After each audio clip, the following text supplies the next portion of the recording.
नमस्कार, C news Bharat में आपका एक बार फिर से स्वागत है। खबर महाराष्ट्र के संभाजी नगर से है, जहां भंडारा तालुका के ग्राम माटोरा के बेजिला परिषद स्कूल में कुल 240 छात्र हैं, लेकिन छात्रों को पढ़ाने के लिए केवल 2 शिक्षक कार्यरत हैं।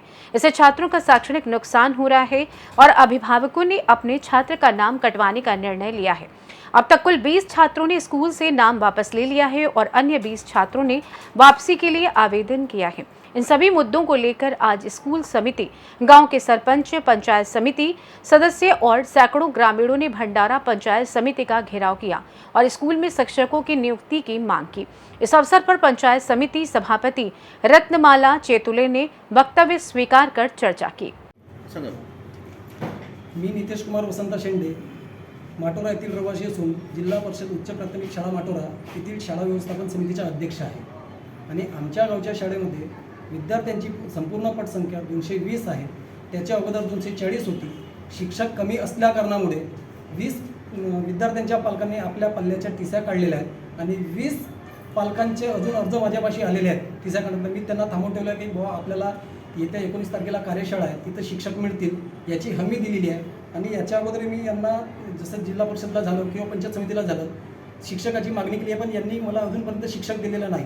आणि आज दिनांक 8/7/2024 मी सरपंच साहेब किशोरजी निंबारते, माझे मित्र हितेश भाऊ सेलोकर, विकेश भाऊ मेसराम, सामाजिक कार्यकर्ता, माझे उपाध्यक्ष लक्ष्मण भाऊ, हेमंत भाऊ सेलोकर, हे सगळेजण मीच नाही तर संपूर्ण गावकरी आलेला आहे। कारण शिक्षक कमी असल्या कारणामुळे विद्यार्थ्यांचं शिक्षण बरोबर होत नाही। एका शिक्षकाला 2 वर्ग घ्यायला लागतात। एका शिक्षकाला 2 वर्ग घेत्या वेळेस त्या दोन्ही वर्गांची पटसंख्या ही 73 होते आणि एका वर्गात बसवणे ते पॉसिबल नाही। त्याच्यामुळे त्या विद्यार्थ्यांना शिक्षकाला त्रास होऊ नये व आमच्या विद्यार्थ्यांचं शिक्षण पूर्ण व्हावे याच्याकरता आम्ही आता यांना निवेदन दिलेलं आहे।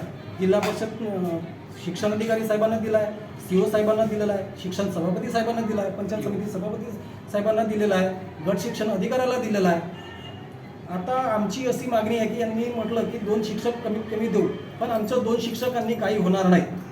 आमची 4 शिक्षकांची रिक्वायरमेंट आहे, नाही 4 तर कमीत कमी आम्हाला 3 शिक्षक द्यावे, 1 पदवीधर आणि 2 प्राथमिक वर्गाला कम से कम 3 शिक्षक यांनी आम्हाला द्यावे हे आमची मागणी आहे। जर यांनी शिक्षक दिले नाही, येत्या 24 तारखेपर्यंत यांनी आम्हाला आश्वासन दिलं की येत्या 24 तारखेपर्यंत तुम्हाला शिक्षक देऊ, जर 24 तारखेपर्यंत यांनी शिक्षक दिला नाही तर संपूर्ण विद्यार्थ्यांचे पालक व संपूर्ण विद्यार्थी आम्ही उपोषणावर जिल्हा परिषद समोर बसू। शिक्षकांच्या मागणीसाठी पंचायत समितीचा घेराव घातला होता। पंचायत समिती सभापती चितुले मॅडम यांनी निवेदनसुद्धा स्वीकारलं, त्यावेळी आपणही उपस्थित होता। शिष्टमंडळाने आपल्यामध्ये काही थोड्याफार चर्चासुद्धा झाली। तर काय प्रशासनाचं गावाची भूमिका असेल, काय आश्वासन दिलं, काय सांगा? सुरुवातीला ही परिस्थिती आहे त्यावर थोडीशी माहिती मी देतो तुम्हाला।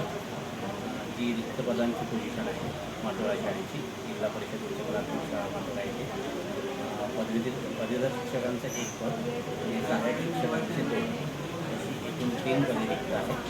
आणि ती रिक्त पदे भरण्यासाठी आपण वेळोवेळी दर मासिक सभेत आपण जिल्हा परिषदेला मागणी करतो आहे। आता शासनाकडून पवित्र पोर्टलमार्फत भरती प्रक्रिया सुरू झालेली आहे। दुसऱ्या टप्प्याची भरती प्रक्रिया सुरू झालेली आहे आणि त्याची जवळपास 74 शिक्षक आमच्याकडे आपल्या जिल्हा परिषदेला रुजू झालेले आहे। त्यांची कार्यशाळा येत्या 20 तारखेपर्यंत 18 ते 20च्या दरम्यान कार्यशाळा होणार आहे आणि त्या कार्यशाळेमध्ये माटोरा या शाळेमध्ये जे रिक्त पदं आहेत ते आवर्जून भरण्यासाठी आपण प्रयत्न करतो। मी किशोर निंबारते, ग्रामपंचायत सरपंच माटोरा आणि माझ्यासोबत आलेले सर्व पालकवर्ग, शाळा व्यवस्थापन समिती अध्यक्ष, आमच्या क्षेत्राचे जिल्हा सदस्य, पंचायत समिती सदस्य आणि संपूर्ण पालकवर्ग। आम्ही शासनाला आणि जिल्हा परिषदेला नेहमी मागणी केली का बाबा आमच्या शाळेमध्ये पटसंख्या आहे खूप आणि शिक्षक आहेत कमी। तर आम्ही 2023ला म्हणजे 27 तारखेला 3ऱ्या महिन्यामध्ये आम्ही पत्र दिला होता, पण त्या पत्राच्या अनुषंगाने आम्हाला कोणत्याही शाळेच्या रिक्वायरमेंटनुसार आम्हाला शिक्षक मिळालं नाही। आता शाळा सुरू झाली आहे, आता 15 दिवस झाले आणि पालक वर्गाचा एक आक्रोश एक शाळा समितीवर आणि ग्रामपंचायतवर भडकला। या पद्धतीने आम्ही सर्व पालक वर्गाची एक मीटिंग लावली आणि संपूर्ण पालक वर्गासकट आज आम्ही जिल्हा परिषद इथे शिक्षकाची मागणी करायसाठी आलो. पण त्यांच्या बोलण्यावर आम्हाला आश्वासन जरी दिला, पण आम्हाला कोणत्याही प्रकारचं लेखी आश्वासन नाही, तोंडोतोंडी दिला. आम्हाला उलटसुलट प्रश्नाची उत्तर देण्यात आले. ग्रामपंचायतमध्ये निधी पडला असतो, त्याच्या 10% आपण रिक्वायरमेंट करावी.